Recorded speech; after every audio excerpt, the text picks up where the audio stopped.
There is a certain kind of morning that is hard to explain. You wake up before the house makes any sound. No footsteps in the hallway. No one moving around in the kitchen. No voice calling your name from another room. No hurry waiting for you. Just the ceiling above you. The light coming through the curtains. The quiet. And for a few seconds, before you fully remember the shape of your life now, you may almost expect the old morning to return. The old sounds. The old routine. The old reason to get up quickly. Maybe it was a job that needed you. Maybe it was children getting ready for school. Maybe it was a spouse already making coffee. Maybe it was a house full of small demands. Breakfast, keys, appointments, laundry, lunches, phone calls, errands, responsibilities. Back then, you may have wished for slower mornings. You may have said, "One day, I just want to wake up with nothing rushing me." And then one day, that morning came. But it did not feel the way you imagined. Because quiet is different when it is chosen. And quiet is different when it stays too long. After 65, mornings can carry a strange weight.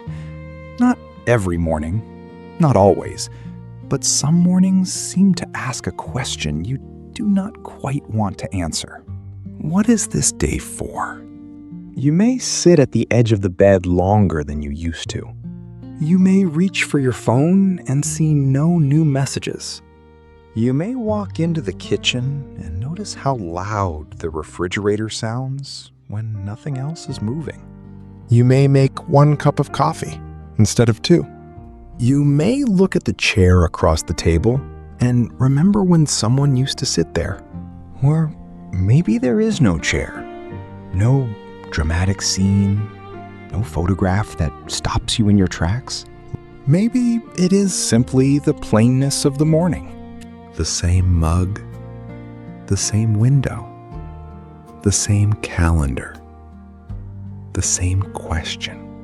What am I supposed to do with today? If you have felt that, please do not rush to judge yourself. A morning can feel empty, not because your life is empty, but because the life around you has changed faster than your heart could keep up. Retirement can do that. People talk about retirement as if it is only freedom. And yes, it can be. But it can also quietly remove the structure that held your days together. For years, you may not have had to ask what the morning was for. The answer was already waiting. Get ready. Show up. Solve the problem. Take care of the family. Do the work. Be useful. Be needed. Then, suddenly, the morning does not give you instructions anymore. No one is waiting for you at the office. No one is depending on you at 8 o'clock. No one needs your answer before lunch. And even if part of you is relieved, another part may feel left behind. Because we do not only miss work, we miss being expected somewhere. We miss being part of a rhythm. We miss the ordinary proof that our presence mattered. Loss can make mornings even harder. At night, grief can feel heavy. But in the morning, grief can feel almost tender. It waits in the small things. The empty side of the bed. The cup you no longer take down from the cabinet. The quiet bathroom sink. The old habit of wanting to say something and then remembering there is no one there to hear it. Sometimes the hardest part is not the big anniversary or the holiday. Sometimes it is 7:12 on an ordinary Tuesday morning, when the sunlight lands on the floor in the same place it always did, And for one brief second, you think, I should tell them about that. And then you remember. Love leaves echoes. It leaves echoes in rooms, in routines, in the way you still buy the brand they liked, in the way you still listen for a sound that will not come, in the way morning light can touch an empty chair and make your whole chest ache. If that happens to you, it does not mean you're stuck. It means love was real. And real love does not leave quietly just because time has passed. So before we talk about making mornings meaningful again, we need to say this clearly. You do not have to turn every morning into a cheerful routine. You do not have to be grateful on command. You do not have to force yourself to stay positive before you have even had your coffee. Some mornings, meaning begins with telling the truth. This is hard. I miss the way life used to sound. I do not know what to do with all this quiet. There is dignity in that truth. There is no shame in needing a reason to begin. And maybe that is where a meaningful morning starts. Not with a perfect routine, but with one honest moment. A moment where you stop pretending the quiet does not touch you. A moment where you place your feet on the floor and say gently, I am still here. Not loudly. Not bravely in the way people expect. Just honestly. I am still here. That sentence may not fix the ache, but it can keep you company while you take the next breath. And perhaps the next breath is enough for the first minute of the morning. Then, slowly, you can give the morning something small to hold. Not a long list. Not 8 things to accomplish. Not a plan that makes you feel guilty by 10 o'clock. Just one small thing that says, this day has begun, and I am allowed to take up space in it. Maybe you open the curtains, not because the day is wonderful, but because your room deserves light. Maybe you make coffee slowly, not while rushing through it, not while standing at the counter like you are waiting for life to tell you what comes next, but with both hands around the cup for a moment. Maybe you step outside for 1 minute. Just one. You do not need to walk a mile. You do not need to count steps. You do not need to become a new person before breakfast. Just feel the air. Notice if it is cool. Notice the sound of a bird, a car, a neighbor's door, the world beginning without asking your permission. And maybe instead of feeling abandoned by that world, you let yourself remember that you are still part of it, still breathing in the same morning, still here beneath the same sky. Some people find meaning in prayer. Some find it in watering a plant. Some find it in feeding a pet.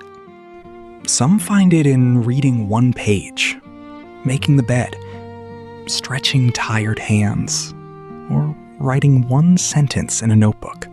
Not a grand sentence, something simple. Today, I will be gentle with myself. Or, I miss him this morning. Or, I will call someone after lunch. Or even, I do not know what I feel yet.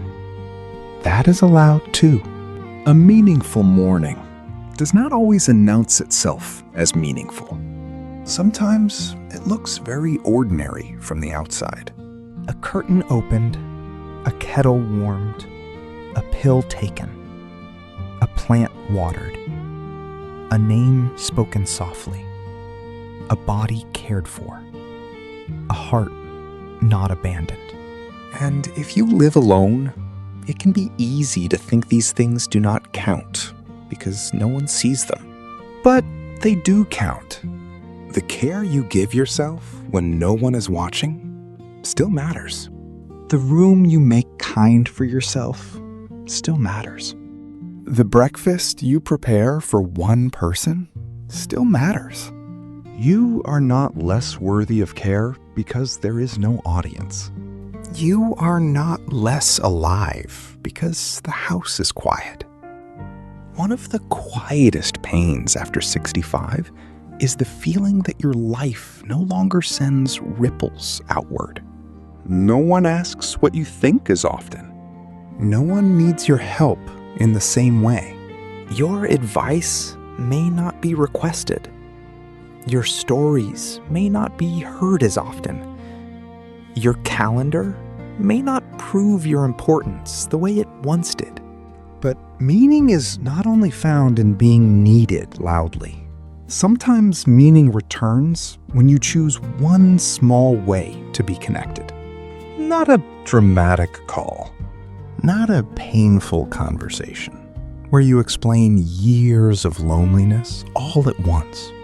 Just a thread, a small thread between you and another person.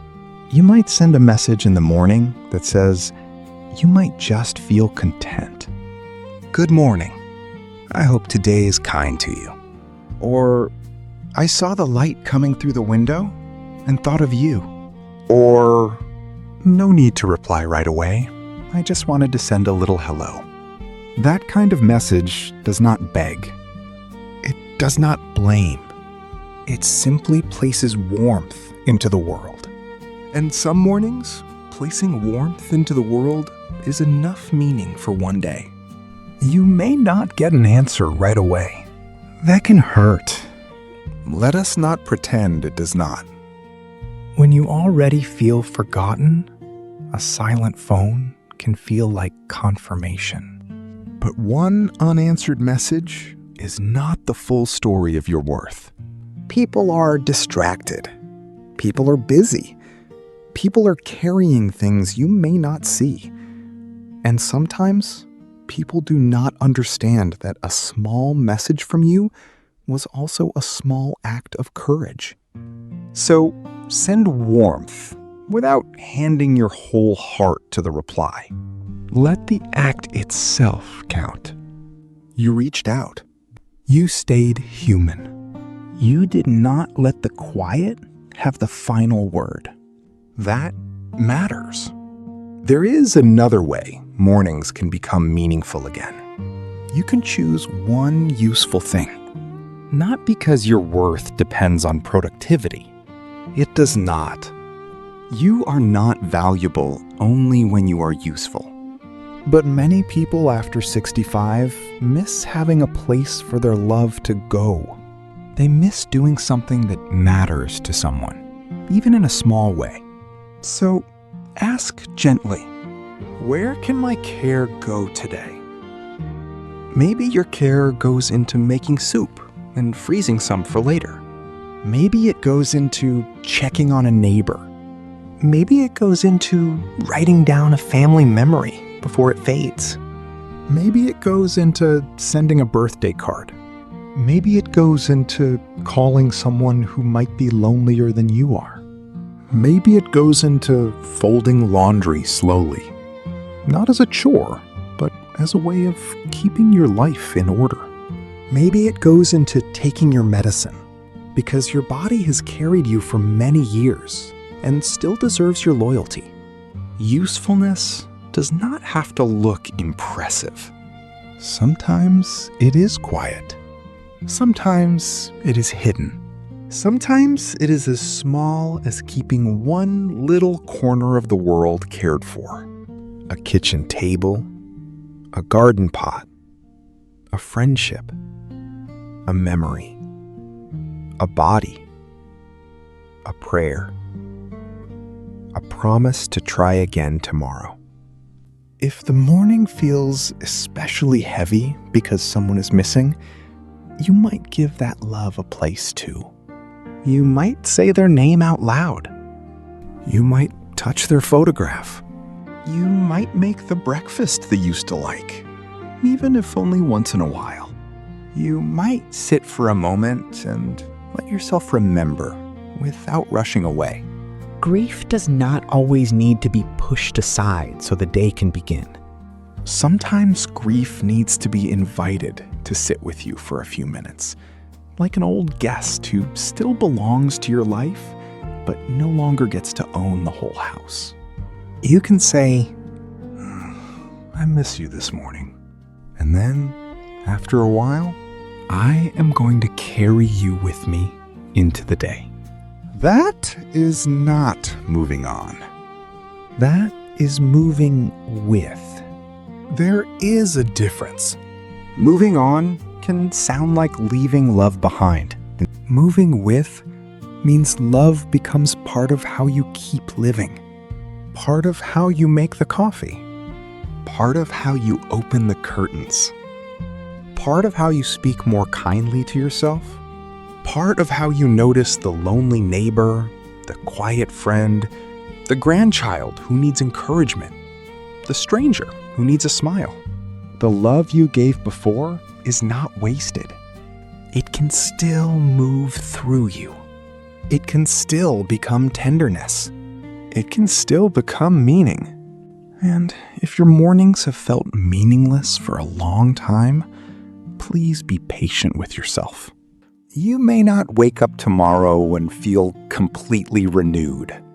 You may open the curtains and still feel sad. You may send the message and still feel lonely. You may make the coffee and still miss the old life.